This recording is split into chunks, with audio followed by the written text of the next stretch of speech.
साथियों, फिर से स्वागत है आपका त्रिशूल आरबीएस हब चैनल में, जहाँ पे आपको पढ़ाई जा रही थी 9th क्लास की साइंस, जिसका चैप्टर नंबर 1 चल रहा था हमारे आसपास के पदार्थ, जिसमें आज वीडियो नंबर 3 लेके आया हूँ मैं, पार्ट नंबर 3, जिसमें आज अपन पढ़ेंगे। कल अपन ने विसरण पढ़ा था, पिछला वीडियो देखे, जरूर देखे, बहुत अच्छा टॉपिक था वो। आज अपन लेकर आए पदार्थ की अवस्थाएं, स्टेट ऑफ मैटर के पदार्थ कितने, उनकी अवस्थाएं, कितनी अवस्थाओं में पदार्थ रहता है। तो 9th स्टैंडर्ड 10th स्टैंडर्ड तक पदार्थ की नॉर्मली 3 अवस्थाएं ही अपन पढ़ते हैं, ठोस, द्रव, गैस। तो मैं क्या कहूँगा, आप नोट्स बनाना भी स्टार्ट करें, साथ साथ में धीरे धीरे पढ़े। पदार्थ की अवस्थाएं, पदार्थ की अवस्थाएं कितने टाइप की हो गई? 3 टाइप, 1 2 3। कैसी कैसी अवस्थाएं? ठोस मीन्स सॉलिड, सॉलिड्स भी लिख देते हैं, कुछ नहीं होता। लिक्विड, द्रव, लिक्विड्स, और अंततः क्या हो गया आपकी? Gas, gases.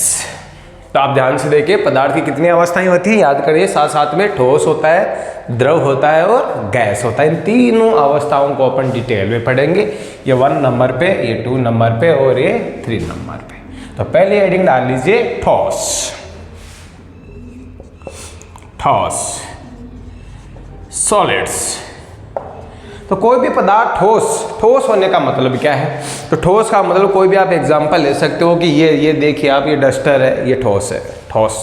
तो इस ठोस की प्रॉपर्टी यानी गुण क्या लिखोगे? अपने एग्जाम में आएंगे कि ठोस के गुण लिखिए, द्रव के गुण लिखिए, गैस के गुण लिखिए, या तीनों में अंतर लिखिए। तो ऐसे क्वेश्चन आने की संभावनाएं ज़्यादा है। तो ठोस क्या होते हैं? तो इसको देखो, ठोस को, इसका आकार, आकृति है वो निश्चित है। ऐसा नहीं कि पड़ी पड़ी आकृति बदल गई, उसका पड़ा पड़ा आकार बदल गया, ऐसा नहीं होता है। ठोस के आकार, आकृति क्या होते हैं? निश्चित होते हैं।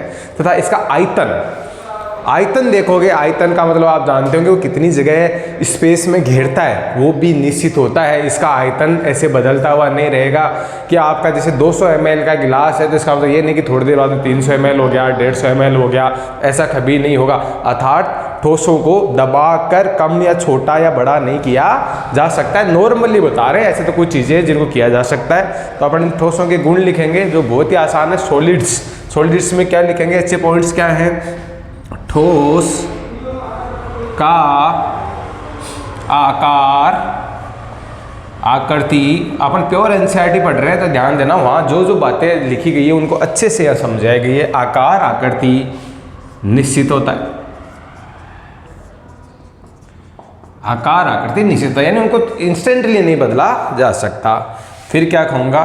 ठोस का आयतन निश्चित होता है। ठोस का आयतन क्या होता है? निश्चित। जैसे किसी भी टेबल का, इस कमरे का आयतन निकालूं तो लंबाई इंटू चौड़ाई इंटू ऊंचाई निकालूंगा तो वो भी फिक्स आएगा, उसका बदला नहीं जा सकता ऐसे। तो ठोस का आयतन क्या होता है? निश्चित। अर्थात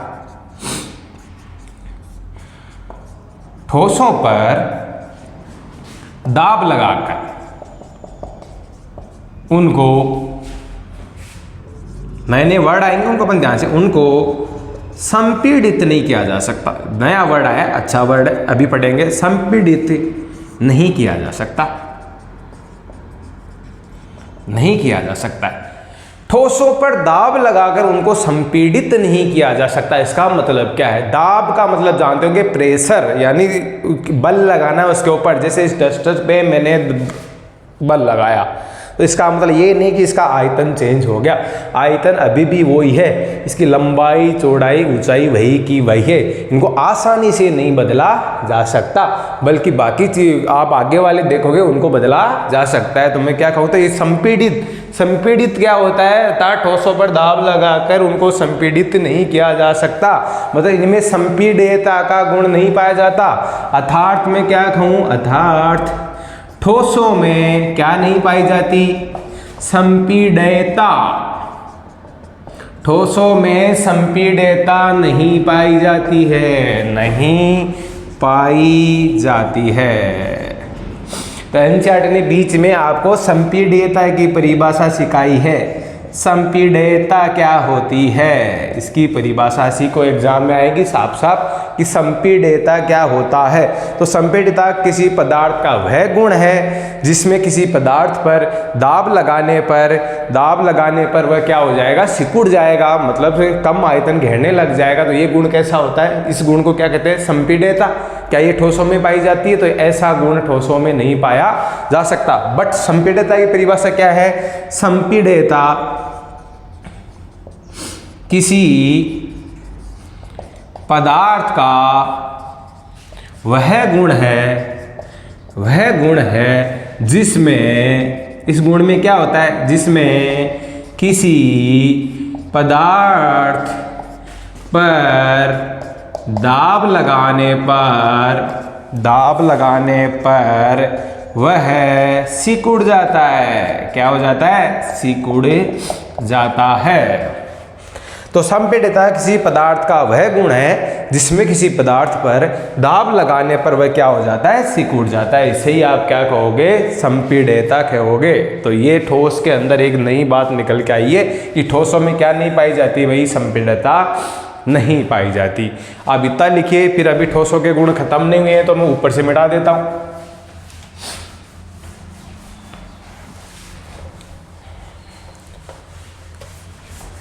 अभी लगातार अपन ठोस में ही पढ़ रहे हैं, ठोसों के गुण खत्म नहीं हुए, अभी ठोस ही पढ़ रहे हैं। और ठोसों के क्या गुण है, थोड़ा सा दिमाग लगाओ। ठोस वापस से कंटिन्यू चल रहे हैं। ठोस दृढ़ होते हैं। कैसे होते हैं, दृढ़ का मतलब क्या होता है, कठोर होते हैं। तो ठोस दृढ़ होते हैं तथा इन पर ज्यादा बल लगाने पर टूट सकते हैं। क्या कर सकते हैं, टूट सकते हैं। अच्छा, जैसे लकड़ी है, एक सीमा तक बल को सहन करेगी और ज्यादा बल लगाओगे वो से दृढ़ होती है, कठोर होती है, बट आप उसको ज्यादा बल लगाओगे तो लकड़ी टूट ही जाएगी। तो ठोस दृढ़ होते हैं तथा इन पर ज्यादा बल लगाने पर टूट ही सकते हैं। और इसके अलावा क्या गुण और बाकी रह गए, और आप इनमें देखोगे जो पुराने अभी आपने पढ़ लिए कुछ गुण कि ठोसों में कण होते हैं बिल्कुल पास में होते हैं। इन ठोसों में के कणों के बीच में आकर्षण बल सबसे ज़्यादा होता है, और आकर्षण बल सबसे ज़्यादा होता है लेकिन गतिशीलता सबसे कम होती है। तो ये भी किसके गुण आ जाएंगे, ठोस के। तो मैं क्या कहूँगा, ठोसों के कणों के बीच आकर्षण बल बहुत ज़्यादा होता है। ध्यान रखना, बहुत ज़्यादा, एक दूसरे को बांध के रखते हैं, बहुत ज़्यादा होता है। तो ठोसों के कणों के बीच आकर्षण बल बहुत ज़्यादा होता है, परंतु गतिशीलता नहीं पाई जाती है। परंतु गतिशीलता नगण्य होती है। नगण्य मतलब ना के बराबर, नगण्य होती है। इसीलिए तुम पिछली बातों के से जोड़ के देखो, ठोसों में गतिशीलता ही नहीं है, अतः वो मिक्स भी नहीं होते हैं, आसानी से मिक्स एक दूसरे में नहीं होते हैं क्योंकि उनमें गतिशीलता नहीं होती है और आकर्षण बल क्या होते हैं, सर्वाधिक होते हैं। इस प्रकार अब एनसीईआरटी के उदाहरण याद कर लो। ठोस में क्या क्या उदाहरण है, खूब सारे, आप जो चाहो लिखो, मेज लिखो, लकड़ी लिखो, पेन लिखो, पत्थर लिखो, मिट्टी लिखो, ये सब लोग कौन है, ठोस है। इस प्रकार से ठोस आपका खत्म हो गया कि ठोस अतः एग्जाम में कैसे आएंगे, ठोसों के गुणधर्म। तो ठोसों को एक एक करके आपको गुणधर्म समझाने हैं। तो इतने आप लिखिए, फिर अपन द्रव हेडिंग डालते हैं। चलिए अब लिक्विड में आ जाइए, द्रव में आ जाएगी। द्रव को देखे, द्रव का मतलब जो बहते हैं, बहने का मतलब दूध हो गया, पानी हो गया, इन सबको देखिए आप, उनके गुण देख के ही आधे गुण तो लिख सकते हैं। जैसे ठोस की तरह इसमें भी गुण लिखेंगे। तो पहले क्या कहूँगा, द्रव का आकार निश्चित नहीं होता है भाई, निश्चित नहीं होता है। ध्यान देना, ठोस का आकार क्या था, निश्चित, लेकिन द्रव का आकार निश्चित नहीं होता है। द्रव को जिस भी बर्तन या पात्र में डालोगे वैसा ही बन जाएगा। गिलास में डालोगे तो गिलास की शेप ले लेगा, लोटे में डालोगे लोटे की शेप ले लेगा, बाल्टी में डालोगे बाल्टी की शेप ले लेगा, फर्श पे डालोगे तो वो फैल जाएगा। तो अलग अलग आकार आकृति होती है, उसकी डिजाइन अलग अलग बन सकती है। तो मतलब द्रव का आकार क्या नहीं होता, निश्चित, फिक्स नहीं होता है। और आयतन का क्या कहना है आपका, तो आयतन ध्यान रखना, द्रव का आयतन ठोस की तरह निश्चित होता है। निश्चित का मतलब फिक्स होता है। जैसे आपने किसी से 1 लीटर दूध लिया, लीटर क्या होता है? आयतन। तो 1 लीटर दूध लिया, वो 1 लीटर ही रहने वाला है, भले आप लोटे में डाल लो, किसी दूसरे बर्तन में डाल लो, बाल्टी में डाल लो, तो वो सब 1 लीटर ही रहने वाला है, यानी आयतन वही रहेगा। पात्र में डालोगे उसका आकार चेंज हो जाएगा, आकार चेंज हो जाएगा, बट आयतन चेंज नहीं होने वाला। इसका मतलब दूसरा बढ़िया पॉइंट है, क्या कहूँगा? द्रव का आयतन, वॉल्यूम। इंग्लिश में बोलूँ तो क्या? वॉल्यूम क्या होता है भाई? निश्चित होता है। तो ठोस के साथ क्या एक चीज तो मेल नहीं खाई और एक चीज मेल खा गई? ध्यान रखना, एक एक चीज को ध्यान से पढ़ना है। तो द्रव का आयतन वॉल्यूम निश्चित होता है। क्या द्रव दृढ़ होते हैं? क्या बिल्कुल नहीं होते। द्रव दृढ़ नहीं होते हैं, ये उल्टा द्रव यानी बहाव करते हैं। तो द्रव है, द्रव दृढ़ नहीं होते, इनमें बहाव का गुण पाया जाता है। बहाव यानी बहते हैं, बहाव का गुण पाया जाता है। एक बात और, आपने ठोस में देखा उन पे दाब लगा के उनको संपीड़ित नहीं किया जा सकता था, वैसे ही द्रवों को भी संपीड़ित नहीं किया जा सकता। पानी पे दाब लगा के उसका आयतन को कम नहीं किया जा सकता। ऐसा नहीं है कि एक गिलास आपने पानी का लिया, उस पर दाब लगा के उसको 500 ml कर दिया, आधा लीटर कर दिया, इतना नहीं दबाया जा सकता, बहुत ही कम दबाया जा सकता है, नगण्य ना के बराबर। तो अच्छा गुण है ये भी। द्रव में संपीड़ितता का गुण नहीं पाया जाता है भाई, ध्यान देना। तो बिल्कुल ये भी ठोसों की तरह गुण मेच खा गया। कुछ चीजें तो ठोस के साथ मेच खा जाएगी, कुछ चीजें अलग अलग होने वाली है। जैसे ये ठोस के साथ मेच नहीं खाई, ये मेच खा गया। ये ठोस के साथ मेच नहीं खाई, द्रव नहीं बहता है, सॉरी आपका ठोस नहीं बहता है, जबकि द्रव बहता है। और संपीड़ितता ना ठोस में पाई जाती है, ना ही आपके द्रव में संपीड़ितता पाई जाती है। तो ये छोटे छोटे अच्छे पॉइंट हो गए। अब देखो द्रव में क्या होता है, द्रव में बहाव की प्रकृति होती है, अणु ज़्यादा ठोस की तरह पास पास नहीं होते हैं, तो उसके अंदर, इस द्रव के अंदर कोई भी चीज़ डालोगे आप तो आसानी से विसरण के द्वारा इसमें घुले जाएगी। तो मैं क्या कह सकता हूँ, द्रव में ठोस, द्रव, गैस, कोई भी चीज़ डाल दो आप, द्रव ले लो, उसमें कोई ठोस चीज़ डाल दो, जैसे चीनी डाल दी, द्रव चीज़ डाल दो जैसे दूध डाल दिया, और गैस जैसे कोई भी ऑक्सीजन गैस वगैरह, कार्बन डाइऑक्साइड गैस वगैरह डाल दी, तो वो घुल जाती है द्रव में, ध्यान रखना आसानी से। तो मैं क्या कहूँगा, द्रव में ठोस, द्रव, गैस आदि मिलाने पर वह आसानी से विसरित हो जाती है या मिश्रित हो जाती है, एक ही बात है, आसानी से मिश्रित हो जाती है,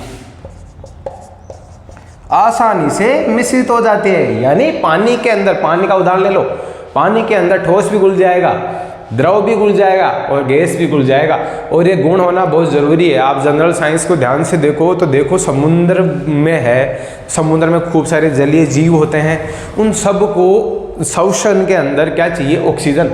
आप श्वसन में क्या लेते हैं, ऑक्सीजन, लेकिन आप तो वातावरण में रहते हैं, पानी में रहते नहीं, तो आप तो बाहर से वायुमंडल से सीधा ऑक्सीजन ले लेते हैं। लेकिन जलीय जीव ऑक्सीजन कैसे लेते होंगे, जैसे जो पानी के अंदर विचरण करते हैं, वहीं घूमते रहते हैं, वो बाहर आके ऑक्सीजन नहीं लेते हैं, वो पानी में ही घुली हुई ऑक्सीजन को श्वसन के रूप में ले लेते हैं। वो पानी को अंदर लेते हैं और उसमें से ऑक्सीजन छान लेते हैं। इसका मतलब पानी के अंदर ऑक्सीजन है, इसीलिए तो वो ले पा रहे हैं। इसी कारण तो मैं कह सकता हूं कि द्रव में ठोस, द्रव, गैस आदि मिलाने पर आसानी से क्या हो जाती है, मिश्रित हो जाती है। तो थोड़ा सा एग्जाम्पल भी याद रखो, पानी में घुली, ये सब एनसीईआरटी बोलती है, पानी में घुली ऑक्सीजन का प्रयोग जलीय जंतु, जलीय जीव लिख दो जंतु की बजाय, तो पानी में घुली ऑक्सीजन का प्रयोग जलीय जीव किसके रूप में करते हैं, श्वसन के रूप में करते हैं भाई, श्वसन के रूप में करते हैं। ये नोट्स आप ध्यान से लिख लो, ये नोट्स ही सब कुछ है। यदि आप यहाँ बोर्ड से नहीं लिख रहे हैं तो नीचे पीडीएफ मिल जाएगी, वहाँ से ध्यान से देख के प्रिंट ले सकते हो। तो ऑक्सीजन का प्रयोग जलीय जीव श्वसन के रूप में करते हैं। और मेनली ध्यान रखना, क्वेश्चन आ सकता है कहीं भी कि पानी के अंदर जो नेचुरल पानी दिखता है उसमें कौन सी गैसें मुख्य रूप से घुली हुई रहती हैं। तो आपके एनसीईआरटी में 2 एग्जाम्पल दिए कि ऑक्सीजन घुली हुई रहती है, कार्बन डाइऑक्साइड भी घुली हुई रहती है। तो मैं क्या कहूँगा, पानी में मुख्यतः कौन कौन सी गैसें घुली हुई रहेगी भाई, ऑक्सीजन व कार्बन डाई ऑक्साइड। गैस घुली हुई होती है, घुली हुई रहती है। बाकी गैसें भी घुली हुई रहती है, ऐसी कोई बात नहीं है, लेकिन जो ज़्यादा कौन सी घुली हुई रहती है तो ऑक्सीजन और कार्बन डाइऑक्साइड घुली हुई रहती है। तो ये द्रव के इतने सारे गुण हो गए। एक बार के लिए, एक सेकंड के लिए दोबारा देख लो। द्रव का आकार निश्चित नहीं होता है, जिस पात्र में डालोगे, इसके आगे लिख सकते हो कि जिस पात्र में डाला जाता है, जिस पात्र में डाला जाता है उसी का आकार ले लेता है, उसी का आकार ले लेता है कौन? द्रव। फिर दूसरा, द्रव का आयतन निश्चित होता है। 1 लीटर दूध 1 लीटर ही रहने वाला है, किसी भी बर्तन में डाल दो। ठोस दृढ़ नहीं होते हैं, कठोर नहीं होते हैं, बल्कि इनमें कौन सा गुण पाया जाता है? भाव का गुण पाया जाता है। द्रव में संपीड़ितता का गुण नहीं पाया जाता, अर्थात द्रवों को दबाया नहीं जा सकता, द्रवों को दबा के आयतन कम नहीं किया जा सकता। द्रव में ठोस, द्रव, गैस आदि मिलाने पर आसानी से मिश्रित हो जाते हैं। बिल्कुल द्रव में कोई भी ठोस डाल दो, द्रव डाल दो, गैस डालो, सब आसानी से मिक्स हो जाएंगे। और यही गुण का यूज कौन करते हैं? अपने जलीय जीव, मछलियाँ वगैरह। ये पानी में घुली हुई ऑक्सीजन का प्रयोग के श्वसन के रूप में कर लेते हैं। पानी में मुख्यतः कौन कौन सी गैसें घुली हुई रहती हैं? कि ऑक्सीजन का फॉर्मूला क्या होता है? O2। और कार्बन डाइऑक्साइड का फॉर्मूला क्या होता है? CO2। दोनों गैस ऑप्शन में आ जावे तो ऑप्शन में O2 CO2 लिखा भी आ सकता है। ऑक्सीजन और कार्बन डाइऑक्साइड गैसें घुली हुई रहती हैं। इतने सारे गुण हो गए। अब 1-2 गुण और लिख लेते हैं अपन, अभी आप इनको नोट डाउन कीजिए।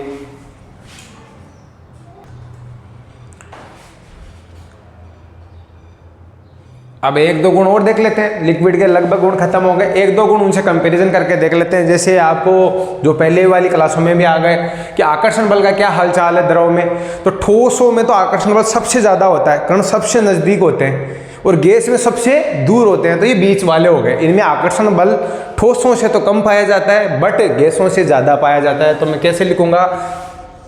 द्रवों में कणों के बीच, किनके बीच? कणों के बीच आकर्षण बल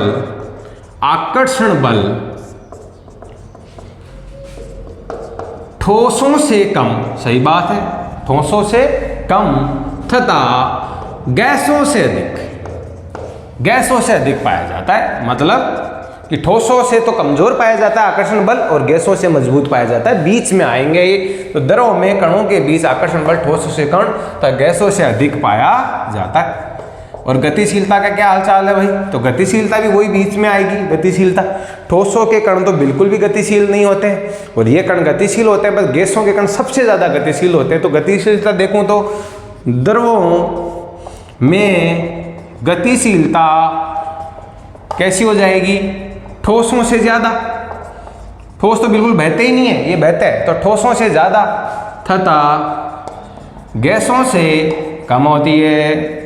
आ गई होगी बात समझ में? ये पॉइंट तो कई बार आ चुके हैं, अब तो गलत होने ही नहीं चाहिए कि द्रव में गतिशीलता ठोसों से ज़्यादा गैसों से कम होती है। इस प्रकार से आपका सेकंड भी खत्म हो चुका है। हर प्रकार की चीज़, एक उदाहरण भूल गए अपन, उदाहरण लिख लो भाई। उदाहरण क्या क्या दिख रहा है तुम्हें? पानी दिखता है, रक्त तुम्हारा खून है, दूध, ये सब लिक्विड ही है भाई, ये सब द्रव के द्रव ही हैं जो भी बहते हैं। तो ये अपना द्रव खत्म कर लिया, नोट डाउन कीजिए और तीसरी हेडिंग डालिए गैसेज।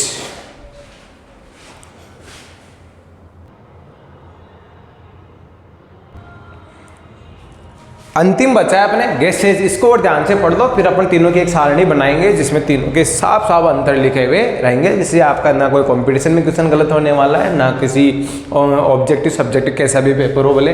तो गैसेज में आ जाओ भाई। आकार आकृति में क्या विचार है आपके? तो गैस का कुछ एग्जाम्पल लेके देखो आप। जैसे अपना सिलेंडर आता है, गैस सिलेंडर, तो उसको देखो, यदि गैस को आप जैसे पात्र में डालोगे वैसा ही उसका आकार हो जाए। जैसे मैं जिस कमरे में खड़ा हूँ उसमें गैसें भरी हुई है, वो कमरे का आकार लेके खड़ी है। अब इस कमरे का गेट खोल दूंगा तो गैसें अलग आकार ले लेगी, मतलब गैसों का आकार आकृति निश्चित नहीं होता है। तो पहला पॉइंट तो क्लियर हो गया, द्रवों की तरह ही होता है, मतलब गैसों का आकार आकृति निश्चित नहीं होते हैं भाई, ध्यान देना। द्रव की तरह निश्चित फिक्स नहीं होता है, निश्चित नहीं होते हैं। ओके, मान गए। आयतन का क्या विचार है? ठोसों में मैं तीनों को कंपेयर करके चल रहा हूँ। ठोसों में आयतन फिक्स था, द्रवों में भी आयतन फिक्स था, 1 लीटर दूध 1 लीटर ही रहने वाला है, डस्टर का आकार आकृति वही नाप वही रहने वाला है।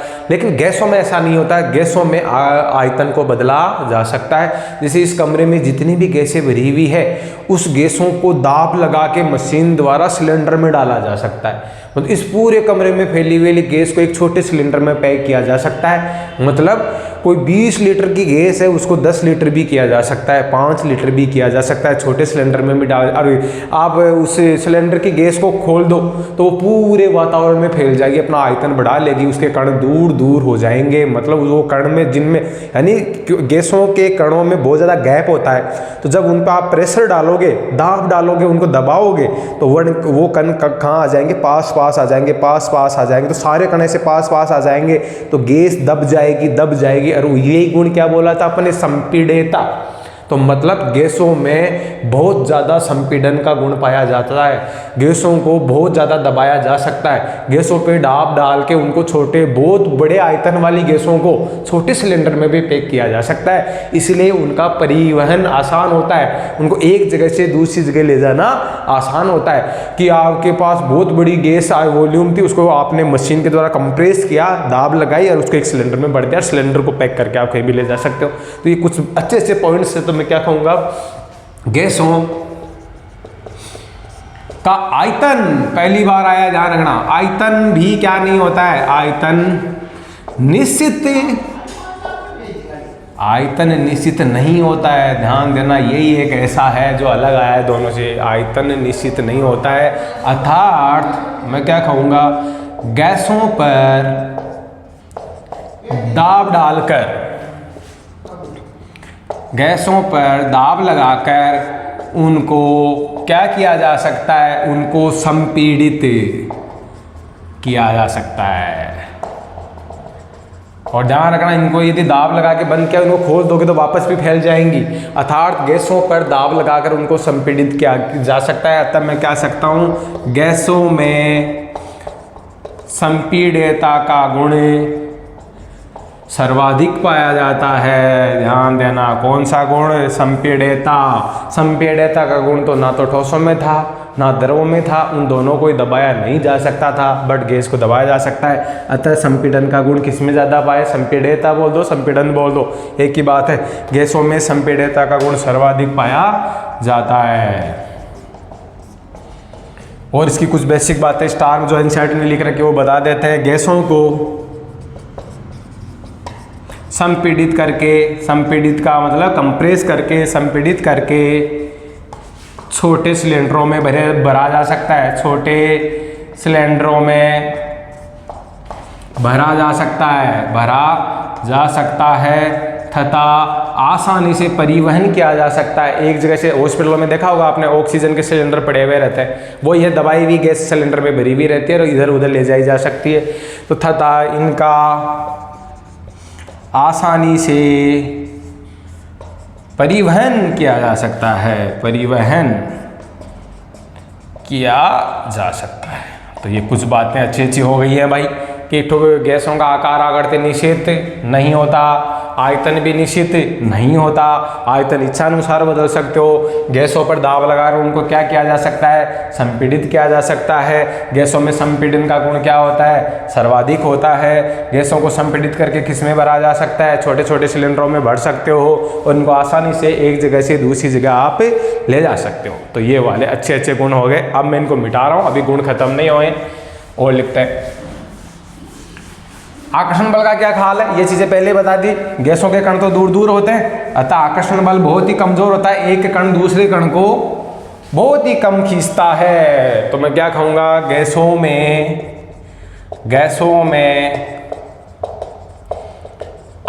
कणों के बीच, थोड़ा सा लैंग्वेज स्टैंडर्ड रखेंगे, कणों के बीच आकर्षण बल बहुत कमजोर होता है, बहुत कमजोर। तीनों, ठोस में सबसे ज्यादा, द्रव में उससे कम और गैस में सबसे कम, तो बहुत कमजोर होता है। सही बात समझ में आ गई। ऑर्डर आपको पहले बता चुके, ऑर्डर को कैसे लिखना है।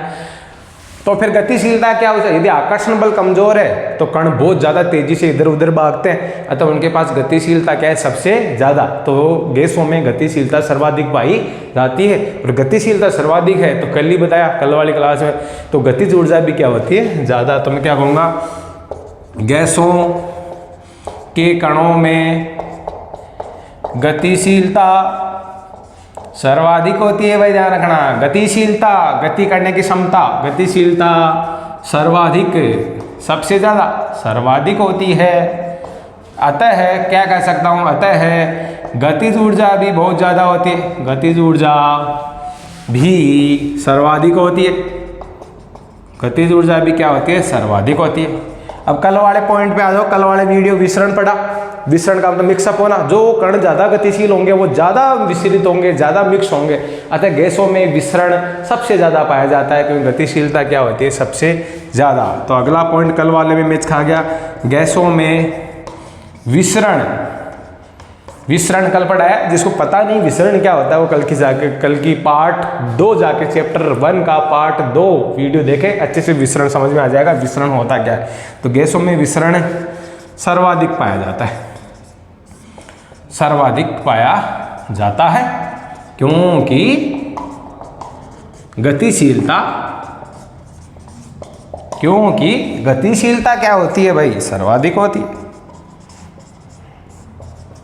ये लीजिए आपके गैसों के सारे गुणधर्म आपको बता दिए गए हैं कि कैसा क्या होता है गैसों का मामला। अब गैसों में 2 महत्वपूर्ण प्रश्न पढ़ेंगे जो गुण में नहीं आते बट बहुत ही इंपॉर्टेंट है, तो आप इनको नोट डाउन कीजिए। ये थे आपके गैसों के गुण।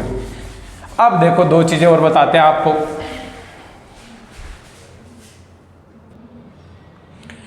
ये 2 प्रश्न अति महत्वपूर्ण है, बहुत ज्यादा आते हैं ये क्वेश्चन, आपको कंपटीशन में खूब देखने को मिलते हैं। 2 गैसें हैं जो बहुत फेमस हैं। एलपीजी सुना होगा, एलपीजी सिलेंडर अपन खाना बनाने में काम में लेते हैं, इनकी फुल फॉर्म वगैरह याद करनी है आपको। एलपीजी, एल का मतलब होगा लिक्विफाइड, हिंदी में भी याद करना है, इंग्लिश में लिक्विफाइड, हिंदी में होगा द्रवीकृत। फिर आ गया पी का मतलब पेट्रोलियम, और हिंदी में भी क्या लिखोगे पेट्रोलियम, और गैस तो गैस, तो याद कर लो भाई एलपीजी की फुल फॉर्म क्या होगी, लिक्विफाइड पेट्रोलियम गैस, द्रवीकृत पेट्रोलियम गैस, द्रवीकृत पेट्रोलियम गैस। और इसका उपयोग पूछे आपको, उपयोग, तो उपयोग एनसीईआरटी ने जो बता रखा है ये क्या होगा, घरेलू, यह घरेलू उपयोग होता है इसका। घरेलू उपयोग का मतलब खाना बनाने, खाना बनाने जैसे कामों में पूछे आपको कौन सी गैस का उपयोग किया जाता है, तो एलपीजी, लिक्विड पेट्रोलियम गैस, याद रखना है। दूसरी गैस भी आपने आजकल खूब सुनी कि सीएनजी, सीएनजी की गाड़ियां आने लग गई, इसका मतलब इसका उपयोग वाहन या मोटर कारों में किया जाता है। ये क्या करती है, पेट्रोल और डीजल से कम प्रदूषण करती है, इसलिए इसका उपयोग, और ये सस्ती भी पड़ती है चलाने में, गाड़ी आप चलाओगे इससे बहुत सस्ती पड़ती है।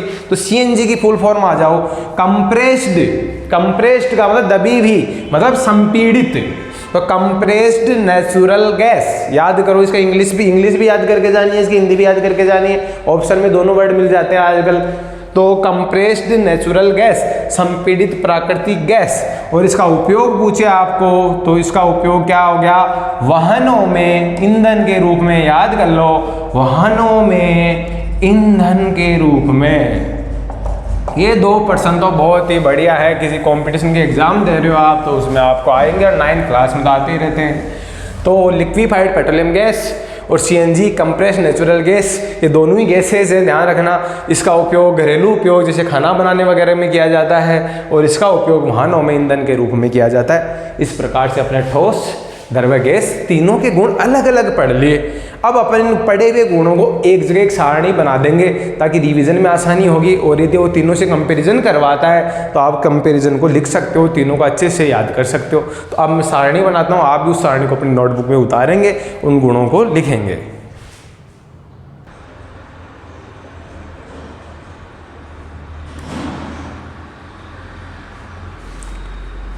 ये सारणी मैंने अंतिम रूप से जो भी आज आपने पढ़ा उसके मैंने एक सारणी में फिट कर दिया पूरा। यदि आपने पूरे को ध्यान से पढ़ा होगा और इस सारणी को बस बारीकी से रिवीजन में देख लोगे तो पूरा ठोस, द्रव्य, गैस में से कोई पर्सन गलत नहीं होने वाला है। किसी भी कंपटीशन में कोई पर्सन गलत नहीं होने वाला। इस सारणी को एक बार 2 मिनट के लिए देख लो। यहाँ मैंने गुण लिखे हैं, मतलब किस गुणों की चर्चा अपन ने करी है, फिर वो गुण ठोस में कैसा है, द्रव में कैसा है और गैस में कैसा है, उन तीनों को अपन ने अलग अलग लिखा है। तो पहला आ जाओ, पहला गुण मैं टिक लगाता जाऊंगा, आपको याद करते जाना है। आकार का क्या कहना है, तो आकार ठोसों में कैसा होता है भाई, निश्चित, लेकिन द्रव में निश्चित नहीं होता, क्योंकि द्रव में जिस पात्र में डालोगे वैसा ही बन जाएगा, और गैस में भी निश्चित नहीं होता, ऐसे याद करना है। आयतन, तो आयतन ठोस में निश्चित होता है, द्रव में निश्चित होता है, क्योंकि इन दोनों को दबाया नहीं जा सकता, संपीड़ित नहीं किया जा सकता। और गैस में, तो गैस में ध्यान रखना आयतन निश्चित नहीं होता है। गैस में किसी भी गैस को दबाया जा सकता है, फैलाया जा सकता है, उसके आयतन को चेंज किया जा सकता है, अतः उसका आयतन निश्चित नहीं होता, बदला जा सकता है। फिर आ जाओ भाई, आयतन हो गया। कणों के मध्य दूरी, तो ठोस में बहुत ही पास पास में होते हैं, तो दूरी की बात हो रही है तो बहुत कम दूरी पाई जाती है, यानी कण पास पास में होते हैं। ये द्रव में हर चीज मध्यम होती है, तो इसमें दूरी कैसी होती है, मध्यम। मध्यम का मतलब ठोस से तो ज्यादा दूर होंगे कण, लेकिन गैस से नजदीक होंगे, अतः दूरी के बारे में बात करूं तो ठोस से तो ज्यादा दूरी लिख देता हूं, ठोस से तो ज़्यादा दूरी होगी और गैस से कम दूरी होगी। और सर्वाधिक दूरी किस में पाई जाती है भाई, गैसों के कण दूर दूर होते हैं, अतः उसमें सर्वाधिक दूरी पाई जाती है। फिर आगे आ जाओ, कणों के मध्य आकर्षण बल। अब यदि दूरी ज़्यादा है तो आकर्षण कम हो जाएगा, जब ध्यान रखना दूरी ज़्यादा है तो एक दूसरे को खींचेंगे कम, तो इसका ऊपर वाले का उल्टा याद कर लो कि तो आकर्षण बल सर्वाधिक, दूरी सबसे कम तो आकर्षण बल सर्वाधिक। सर्वाधिक का मतलब बहुत ताकतवर बल होता है ठोसों में, इसलिए वो ठोस है, एक दूसरे को अच्छे से बांध के रखते हैं। और इसमें मीडियम पाई जाएगी, ठोस से तो कम आकर्षण बल पाया जाएगा, और गैस से आकर्षण बल क्या पाया जाएगा, ज्यादा पाया जाएगा।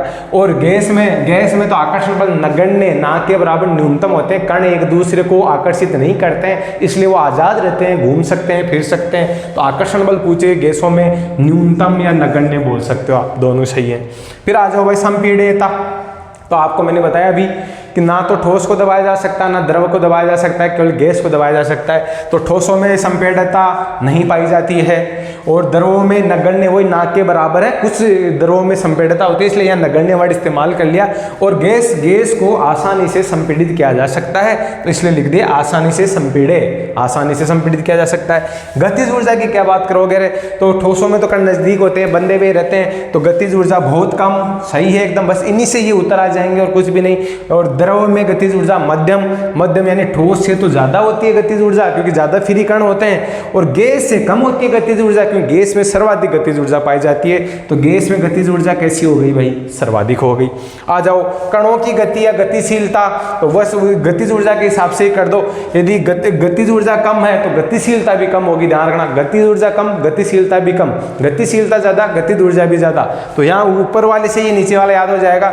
ध्यान रखना, कणों की गति, कण अपने स्थान पर ही कंपन करते हैं। ठोसों में कण अपने स्थान पे ही कंपन करते हैं, वो भागते नहीं हैं। कभी भी ठोसों के कण कहीं जाके स्थान नहीं बदलेंगे, वो अपने स्थान पे ही वाइब्रेट करते रहते हैं, अतः कण अपने स्थान पे ही कंपन करते रहते हैं। लेकिन द्रव में क्या होता है, एक स्थान से दूसरे स्थान तक जा सकते हैं, पानी का बहाव आपको पता है, पानी के कण एक स्थान से दूसरे स्थान तक जा सकते हैं। और गैसों में तो कण किसी भी दिशा में जाने के लिए स्वतंत्र होते हैं। इस कमरे में जो ऑक्सीजन वगैरह भरी हुई है, नाइट्रोजन है, वो दीवारों पे इधर उधर जा सकती है, आ सकती है, इधर जा रही है, उधर जा रही है, तो सभी दिशाओं में आसानी से जा सकते हैं। गैसों में कण आसानी से सभी दिशाओं में जा सकते हैं। ये सब एनसीईआरटी से निकाली गई टेबल है, बहुत इंपॉर्टेंट है, आपको कुछ भी एक्स्ट्रा भी नहीं बताया जा रहा है, ना कम बताया जा रहा है, बहुत ही परफेक्शन से बताया जा रहा है। फिर आ गया विसरण भी देख लिया कि ठोस घुलते नहीं है, द्रव में ज़्यादा घुलते हैं, द्रव में कुछ चीज़ें ज़्यादा घुलते हैं, गैस में सर्वाधिक विसरण होता है। विसरण वाला चैप्टर पिछले